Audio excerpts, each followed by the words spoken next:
What about child poverty? What would you like to see as progress on that? Well, I mean, poverty and tackling poverty and breaking down barriers has to be central to everything that we do. People will not feel better off or safe and secure if we haven't tackled poverty.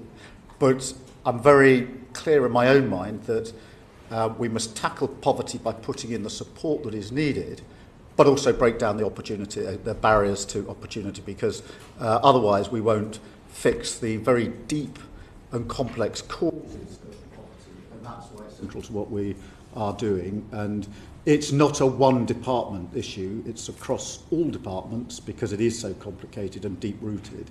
But it's got to be more than just support to deal with poverty as it is today, but also to put in place the measures to ensure that people can get out of poverty and stay out of poverty. And that's why, broadly speaking, the strategy we've adopted has 4 limbs to it. The first is to increase income, the money coming into people's pockets, if you like, into their household, to decrease costs to them, to strengthen the local support they have, particularly back into work, but in other ways, and to boost financial resilience. And I'm very proud of the fact that the last Labour government drove down poverty, and I'm determined this government's going to as well. Okay, well, you talked then about working across departments. You've obviously got the missions that you're working towards. What are you personally doing from the centre in number 10 to make sure that those departments work together? Because sometimes in Whitehall you can pull one lever somewhere and it doesn't have the desired effect. It can actually have a perverse outcome. So how are you going to make sure you're stitching those issues together? Well, the first thing is to make it absolutely clear this matters to me, and matters to number 10 is one of the central things that I want to drive, and that our priorities are the 3 that I set out earlier on. 2, to put in place the cross-departmental working, which is often the most difficult bit, and then to set up the relevant task force. For child poverty, obviously, we've set up a designated task force to look specifically at child poverty, to devise our strategy. And that reports in, so I have oversight of that, so that everybody can see it's a number 10 Prime Minister priority in what we're doing. And it would be your aim to see child poverty reduced by the end of the Parliament? Oh, yes. Thank you. Yes. As I say, the last Labour government got child poverty down, and I want to get child poverty down. Thank you. Florence Eshalomi, MP. Thank you, Joe. Thank you, Prime Minister. You mentioned that child poverty is central to that. For every child to be lifted out of poverty, Prime Minister, will you agree that they need to live in a safe, warm, secure home? Remember the tragic case of Awab Ishaq, the 2-year-old that died in Rochdale in, frankly, unsuitable, uninhabitable conditions of damp and mould. And it's welcome that the new government has set its priority on tackling this issue. Prime Minister, when this new regulation is highlighted and brought in later this year, are you confident that this legislation on tackling damp and mould will be enforceable? Yes, I think it's really important, and thank you for highlighting it, because it was a terrible case that in this country, in these times, anybody could die in those circumstances. So that's why we made the pledge to put it into law. We've put it into law, and we will. I don't think we can simply say that that law on its own will do all the work that is needed. That is why we've strengthened what we've put in place for standards in housing across the board, including checks on landlords to do things like electricity safety checks as well. So yes, I'm confident that it's the right law. Yes, I think it is enforceable and will be enforced. But I don't think in any of these fields to do with either housing or poverty there's one silver bullet that solves all the problems. Because one of the issues, Prime Minister, you may be aware, is that a number of landlords, including local authorities, are saying that they're struggling in terms of the funding and enforcement to carry out those necessary checks. We've heard that the courts, we know that there's a backlog in the courts in terms of residents bringing forward those cases. So just coming back to that enforceability, Prime Minister, as a lawyer, you know, for anything to be enforceable, it has to have the right protection around it.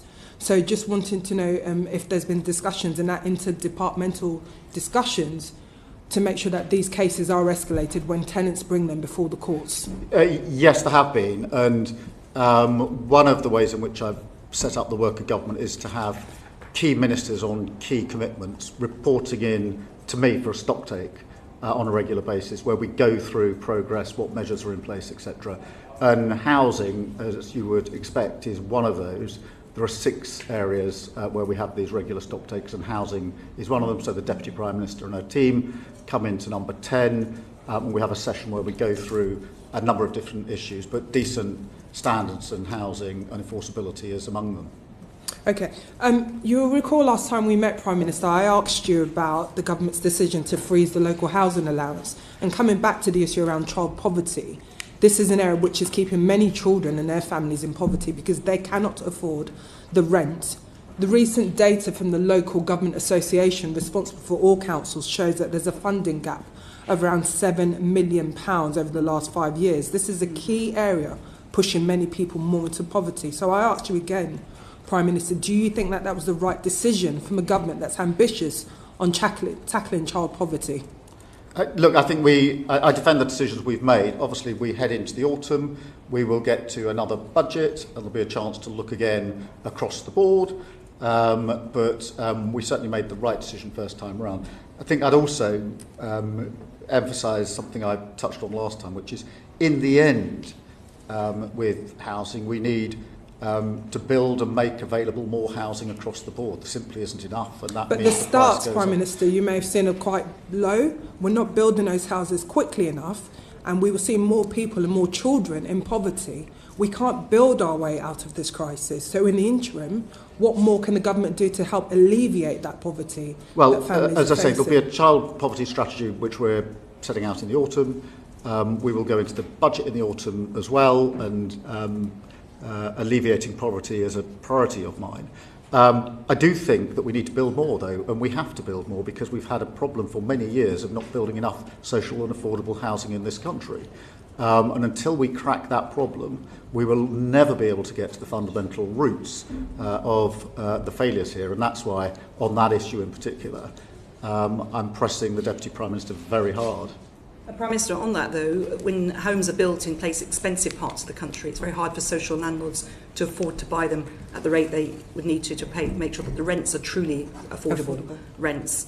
So is there anything that on your radar about how you're going to ensure that not just the supply of housing, but the supply of really properly affordable social housing is... Yeah, that's why we've made a commitment within the building commitment for social and affordable housing and put down £39 billion, which is the biggest amount. Over 10 years? Put behind. Well, yes, but... I'm just being clear. Well, I appreciate that, but there is always the duty of government to deal with the here and now, of course, but also to deal with the mid and long term. And one of the big problems, in my view, of the last